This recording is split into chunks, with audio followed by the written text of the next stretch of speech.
Hi అందరికీ ANS form స్వాగతం.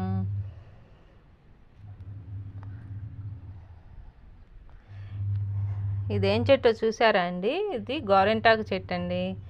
గోరింటాకు చెట్టు అనగానే మీకు ఏం గుర్తొస్తుంది?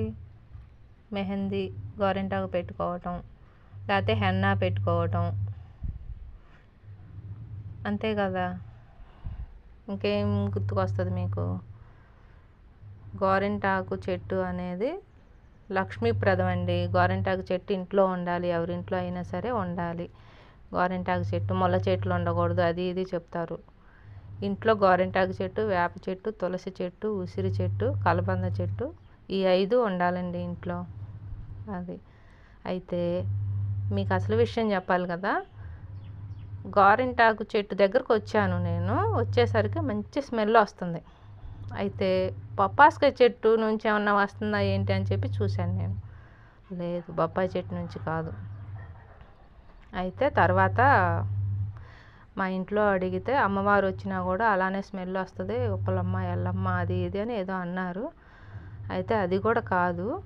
అయితే మళ్ళీ ఆ డే అంతటితో కంప్లీట్ అయిపోయింది. మళ్ళీ నెక్స్ట్ డే వచ్చేసరికి మళ్ళీ మంచి స్మెల్ వస్తుంది గోరింటాకు చెట్టు దగ్గరకు వచ్చేసరికి.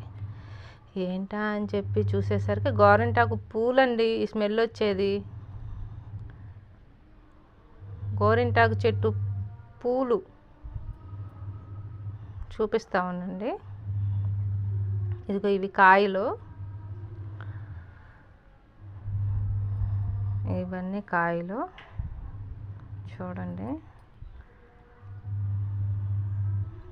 గోరింటాకు పూలు ఇగోండి చూడండి, ఇక్కడ ఉన్నాయి బుడ్డ బుడ్డ పూలు. మంచి స్మెల్ వస్తున్నాయండి. సంపంగి పూల స్మెల్ వచ్చింది నాకైతే. సంపంగి పూలు ఏదైతే స్మెల్ వచ్చినాయో అంత మంచి స్మెల్ వచ్చినాయండి. చాలా రిలాక్స్డ్గా అనిపించింది ఈ స్మెల్ నాకు. గోరింటాకు పూలు మీ ఇంట్లో కనుక్కుంటే కామెంట్ చేయండి.